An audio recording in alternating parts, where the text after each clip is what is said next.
성경을 읽다 보면요, 가끔씩 정말 신기한 걸 발견하게 되죠. 마치 숨겨진 실처럼 이야기 전체를 꿰뚫는 어떤 강력한 패턴 같은 거요. 오늘 우리가 함께 파헤쳐볼 패턴이 바로 남은 자에 대한 이야기입니다. 이 놀라운 개념이 대체 어떻게 성경의 시작부터 끝까지, 그리고 심지어 오늘 우리에게까지 이어지는지 지금부터 한번 제대로 살펴보겠습니다. 모든 건 사실 이 아주 심각한 질문에서 시작됩니다. 사도 바울이 정말 깊은 고뇌에 빠졌던 문제죠. 아니, 하나님께서 분명히 이스라엘을 자신의 백성으로 선택하셨는데 왜 어째서 그들 대부분은 메시아를 거부한 걸까요? 이 질문은요, 생각보다 훨씬 더 심각한 문제를 제기해요. 만약에 말이죠, 하나님이 선택한 백성 대부분이 그분의 계획을 거부했다면 이거 혹시 하나님의 약속이 실패했다는 뜻일까요? 아니면 그분의 선택 자체가 그냥 무효가 되어버린 걸까요? 자, 여기에 대한 바울의 대답은 정말 단호했습니다. 한마디로 결코 그럴 수 없습니다 하고 외치죠. 그러면서 살아있는 증거로 자기 자신, 그리고 자신처럼 메시아를 믿게 된 다른 유대인들을 딱 내세우는 거예요. 바로 우리가 하나님께서 자기 백성을 절대 버리지 않으셨다는 살아있는 증표라고 말이죠. 그럼 바울은 이 모순처럼 보이는 상황을 도대체 어떻게 설명했을까요? 그는 이 문제를 풀기 위해서 성경 전체를 관통하는 아주 중요한 열쇠 하나를 꺼내듭니다. 그게 바로 은혜로 택하심을 따라 남은 자라는 개념이에요. 바울은 그 증거로 숫자 하나를 제시하는데요.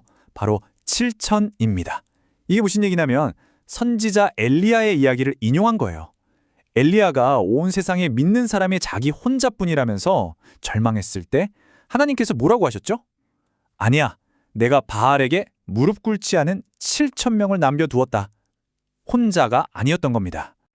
그런데 여기서 정말 중요한 포인트가 있습니다. 남은 자는 그냥 재앙에서 운 좋게 살아남은 생존자가 아니라는 거예요. 그게 핵심입니다. 이들은 하나님의 특별한 은혜로 보존된 신실한 소수고요. 여기서 한 걸음 더 나아가서 그들을 통해 다른 사람들을 구원하고 새로운 시대를 여는 그런 놀라운 목적을 가진 사람들이었습니다. 바로 이 지점에서 이야기가 훨씬 더 흥미로워집니다. 왜냐하면 이 남은 자라는 개념이 엘리야 시대에만 한 번 딱 나타난 특별한 사건이 아니거든요. 사실 이건 성경 역사 전체에 걸쳐서 정말 놀라울 정도로 강력하게 반복되는 패턴, 그러니까 하나님께서 일하시는 독특한 방식이었던 거죠.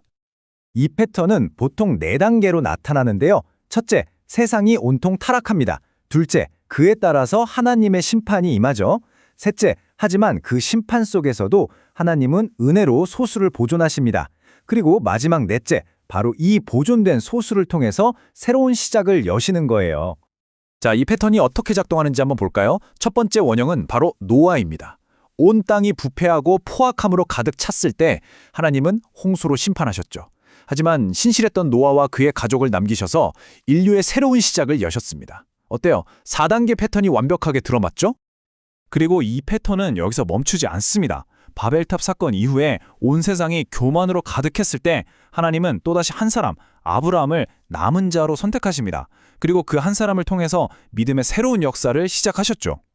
이 패턴의 메아리는 역사 속에서 정말 계속해서 울려 퍼집니다. 바로가 히브리 아기들을 학살하던 그 절망적인 이집트에서는 모세 한 사람이 남겨져서 구원의 시작이 됐고요. 훗날 광야에서는 모든 백성이 불신에 빠졌을 때 오직 신실했던 여호수아와 갈렙만이 남은 자가 돼서 약속의 땅을 열었습니다.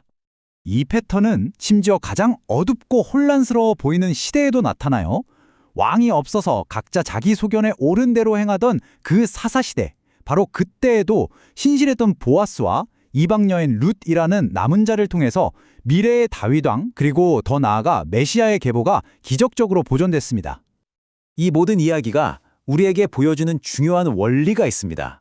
바로 하나님의 구원은 다수에 있지 않다는 거죠. 하나님은 오히려 신실한 소수를 통해 일하십니다. 아브라함의 318명, 기드온의 300명 용사처럼요. 하나님의 능력은 숫자에 있는 게 아니라 신실함에 있습니다. 그렇다면 이 모든 역사 속에서 반복되는 남은 자의 패턴은 과연 무엇을 향해서 가고 있었을까요? 이 모든 이야기는 사실 하나의 궁극적인 성취를 가리키는 거대한 예고편 같은 거였습니다. 이사야 선지자의 이 예언이 바로 그 정점이라고 할 수 있습니다. 이스라엘이 심판받아서 마치 나무처럼 베어나갈지라도 그루터기, 즉 희망의 조각은 남아있을 거라고 말하는 거예요. 완전히 파괴된 것처럼 보이는 상황 속에서 새로운 생명의 약속을 보여주는 정말 놀라운 이미지죠. 이 예언의 비유를 한번 풀어볼까요? 그루터기는 심판 속에서도 보존되는 남은 자를 상징합니다. 하지만 여기서 더 나아가서 그 그루터기에서 나올 거룩한 신은 바로 약속된 메시아 예수 그리스도를 가리킵니다. 그분이 바로 모든 남은 자 이야기의 최종적인 성취인 것이죠. 자, 그럼 이 수천 년 전의 패턴이 오늘을 사는 우리와 도대체 무슨 상관이 있을까요? 이 오래된 이야기가 지금 우리에게 던지는 메시지는 과연 무엇일지 함께 생각해 보겠습니다. 오늘날 우리가 사는 시대를 한번 둘러볼까요? 신앙이 조롱받고 많은 사람들이 믿음을 떠나고 거짓 가르침이 넘쳐나는 모습?